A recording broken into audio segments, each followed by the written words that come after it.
All right, good morning, guys. It's Saturday, the 9th of December. I just uploaded, I'm feeling a lot better today. I got a pretty good night's rest, got up early again this morning. I'm sort of on a routine now with it. But yeah, definitely yesterday, I was definitely dealing with detox symptoms and of course the ELF RF signals inside the house. And I need to get out and move around and do that. I felt a lot better when I got back here yesterday. So I just had to work it out of my system. I didn't end up, I got back here. I read a book. I read a book and I worked a puzzle for a few hours. I did those two things and didn't have any desire for food, didn't have any desire for watching a movie, didn't have any desire for smoking weed. So I just had to work it out in my system, Like I said, when you're stirring up the sludge from the bottom, into your mixture, and trying to get rid of it and filter it out, you retoxify. And when you do that, it brings up those old memories. When that sludge was originally placed there, let's say 15 years ago, if that's the sludge I was pulling up, those are the feelings and emotions that I'm getting and the desires and the things I'm going through. They're things I didn't face. So, it's just working those things through, recognizing, accepting them, understanding the process. And again, taking care of yourself. Like I said, I could have put in a movie last night. I could have smoked weed. I could eat solid food. I could eat cooked food. I could do these things, but that goes against my goal. Now that I'm aware, now that I understand and I perceive what's going on with this matrix and with this enslavement, how would I do that, and say, oh, well, I deserve it. I don't deserve that. That the ego deserves that. I, as Richard, as a human that's trying to heal from the trauma and abuse and trying to heal from the toxic and abusive programming that I've been under and the bad habits that hurt me, that have been hurting me my whole life. Now I'm on the path of trying to prove to myself that I trust myself, trying to prove to myself that I love myself, remembering my wholeness, remembering who I am. I need nothing. And so instead, I just got a little active, got on the bike, went for a little bike ride for a few miles, got out in the fresh air and got away from the kill box and, decided not to partake in those modes of enslavement that were pulling on me so hard. Those breads and circuses the desire was deep, man. The anxiety was huge yesterday. So, yeah, feeling 10 times better today. Like I said, when I got back from the bike ride, I felt a lot better. I laid down, I felt a lot better last night. I got up this morning, I felt really good, and I was able to read the next chapter of this book. So I just put two more videos up on the other channel, Embodied Souls, and I'll put the name of that in the description in case you are in the comment below for whoever hasn't joined the other channel yet. But yeah, I've got several videos up there now you can check out. But please check those videos out and leave some comments of what you guys think, what your take on is. I'm going to read two different paragraphs out of chapter 8 that are they're amazing. Again, the reason this book is so has such a grasp on me right now is because where she's coming from. She's a PhD neuroanatomist. She was 37 years old when she had this stroke. It took her 10 to 12 years to fully heal, and she had the opportunity. And as she's writing in this book, she had the opportunity to heal from, and do her healing, her true healing process. But instead, her ego was still had a hold and was running the show. And so her only concern was coming back into this play, in becoming this character again in this grand scheme of enslavement that we're under, this illusion. this matrix. She wanted to jump right back in. Her whole concern through the whole process of her healing was being able to be a doctor again and be able to, do all these things again. And she missed out, and she doesn't even realize it. Like, she skims over. And if you have the eyes to see and the ears to hear and the perception and the knowledge and to understand, what she missed, the opportunity she had to actually do this deep down healing. It's amazing what she just skims over, but she drops these little hints that she didn't even pick up on. So I'm just going to read two paragraphs out of this chapter to give you a hint at what I cover in the reading of this chapter on the other channel. It was really fascinating for me to watch and experience myself during those earliest stages of recovery. Because of my academics, I intellectually conceptualized my body as a compilation of various neurological programs. But it wasn't until this experience with stroke that I really understood that we all have the ability to lose pieces of ourselves one program at a time. Exactly, and that is through our healing. I never really pondered what it would be like to lose my mind, more specifically, my left mind. I wish there were a safe way to induce this awareness in people. It might prove to be enlightening. Guys, there are two ways to induce this awareness of there's more to life than just this keeping up with the Joneses and working to live, enslaving away and chasing after the dollar and gorging yourself with toxicity and participating in poisonous breads and circuses and that are no good for you. And it all contributes to your disease, your dis-ease. And those two ways to bring that awareness about is through hallucinogenics, such as mushrooms. You take several trips and you'll realize very quickly that there's a lot more to this existence than just this bullshit physical, chain that we're under. And then the other way is just having enough, realizing, like being down and out in life, or having a brain injury, or, losing a loved one, or, there's so many hundreds of different ways that you can come, be forced to realize that there's more to this existence than just acquiring things. Like people who are just have a cush job and have all these toys and never have to worry about money and can, anytime something comes up, they can just distract themselves because they have all the money to be able to buy distractions.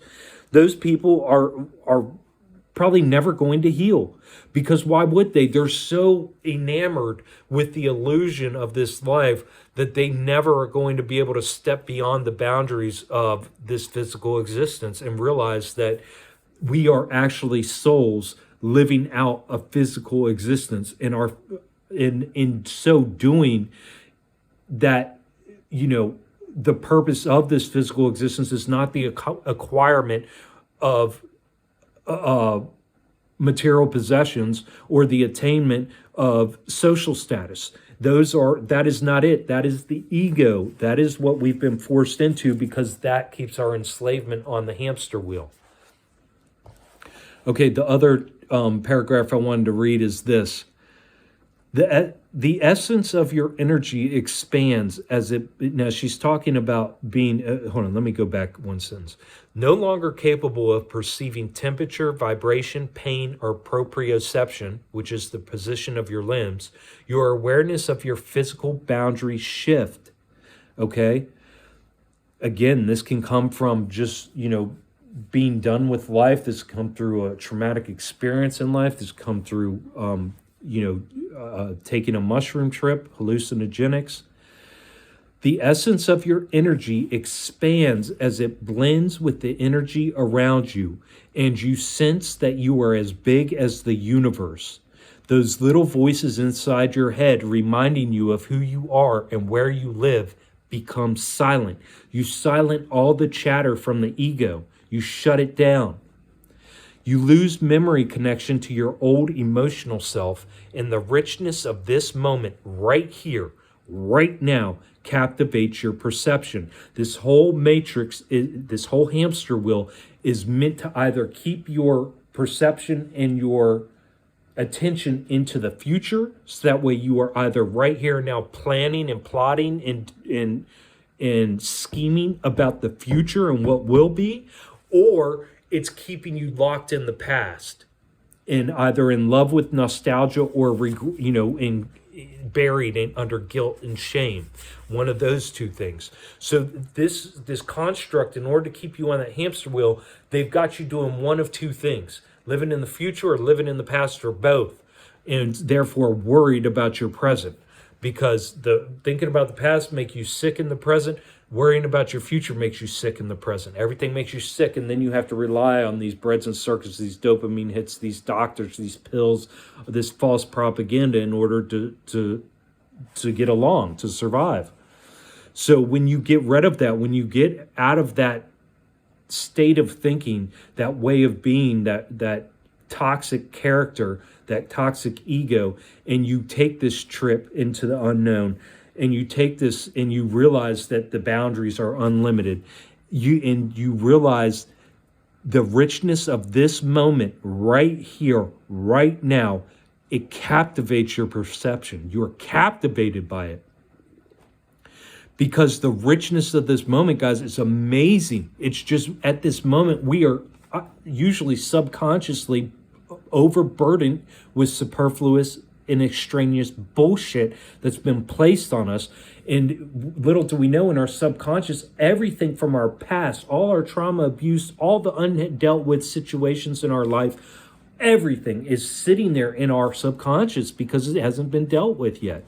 So we are just one big ball of anxiety and dis-ease, not at ease. Everything, including the life force you are, radiates pure energy. With childlike curiosity, your heart soars in peace, and your mind explores new ways of swimming in a sea of euphoria. Then ask yourself, how motivated would you be to come back to a highly structured routine? Once you get that taste of that freeing, that peace that passes all understanding, that feeling of not having any lack or desire or necessity for something outside yourself, it is euphoric. It's amazing. It's absolutely amazing. And that is our normal state of being. That is how we came into this world. Our parents were supposed to foster that. But instead, they perpetuated and propagated the enslavement in the matrix system onto us by, forcing us into having to, look, this is how you talk, this is how you stand, this is how you crawl, this is what this is what that is, that's called a square, that's called a circle, this is that color, this is blue, this is green, this is up, this is down, this is left, this is right, this is good, this is bad, this is acceptable, this is unacceptable. All of these things, and that our parents force onto us. Not only that, but the name, numbering, and cataloging us into the slavery system at birth, and then going along with the medical establishment for all the medical interventions that they give us up until we're 5 years old, and then our parents compulsory put us into this indoctrination. It's all against our natural biological way of being, and that is why we are diseased. We are diseased as a species. We are diseased as a culture. No matter what culture you're in, we are diseased. We are not at ease because we are not living out the natural, organic, pure, biological way that we were meant to live.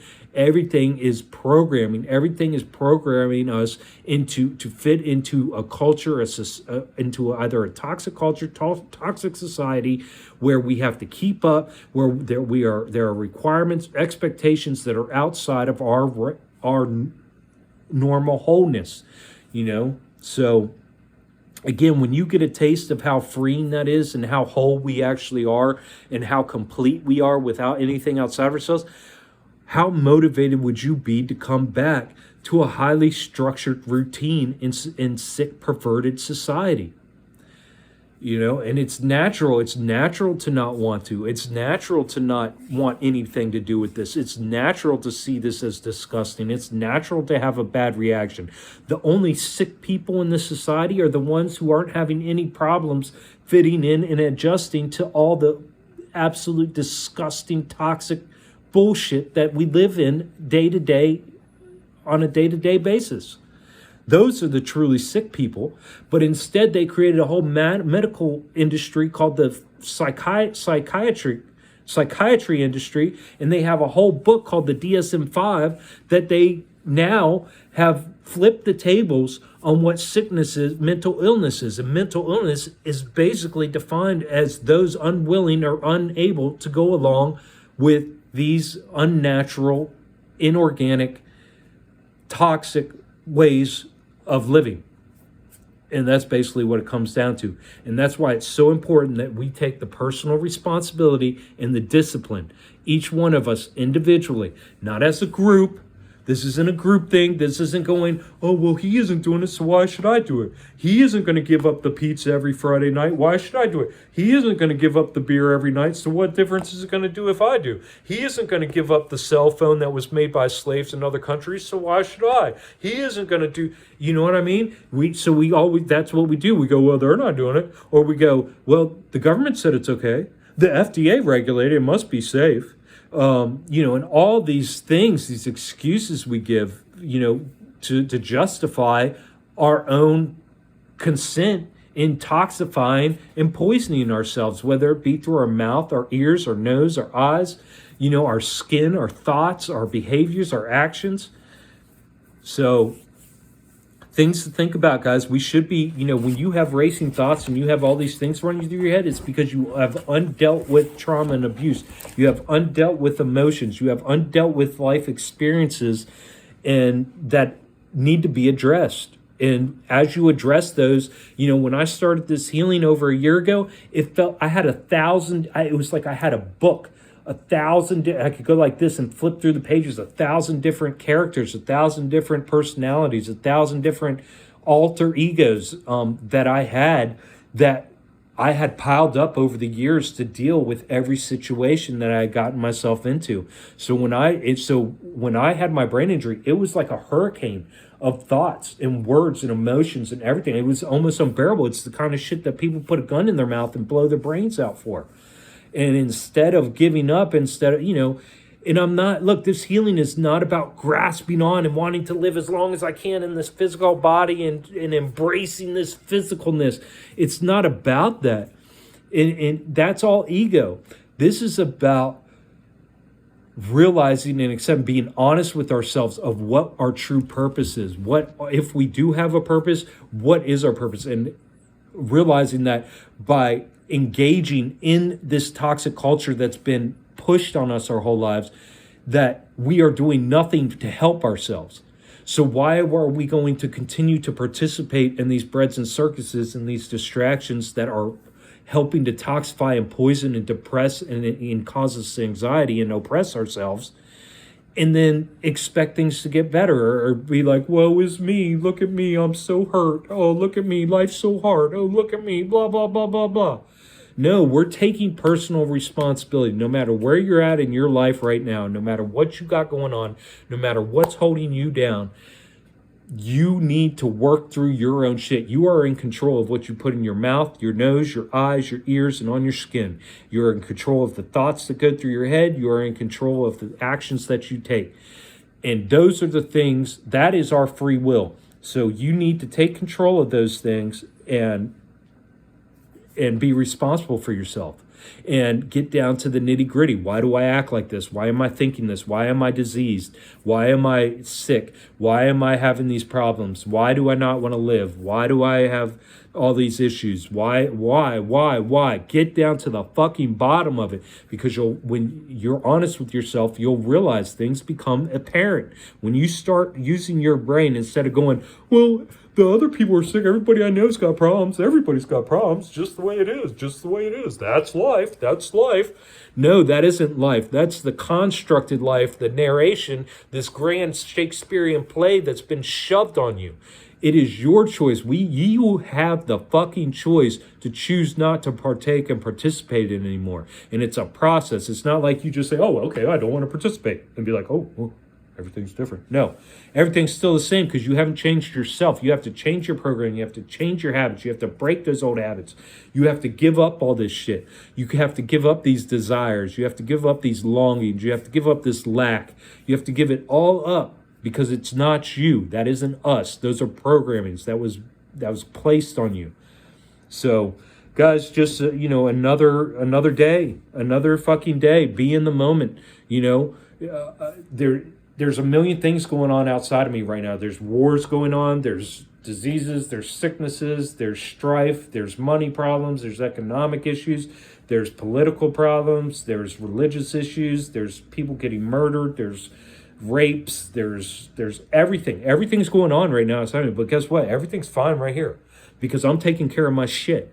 And I'm dealing with my issues. And if I get anxiety after I get off the phone right now, if I get anxiety, guess what I'm doing? I'm going to figure out, I'm going to face that shit. I'm going to figure out where it's coming from. And I'm going to take whatever action is necessary to get rid of it, to deal with it. I'm not going to fucking take a dopamine hit. I'm not going to fucking, put on the breads and circuits to distract myself. I'm not going to put a Band-Aid over my problem. I'm going to face that anxiety because as I face that anxiety, things get easier. Day by day, week by week, my life is getting easier and calmer and more at peace. This is the peace that passes all understanding. The only way to get it is to heal yourself, to face your shit and heal yourself.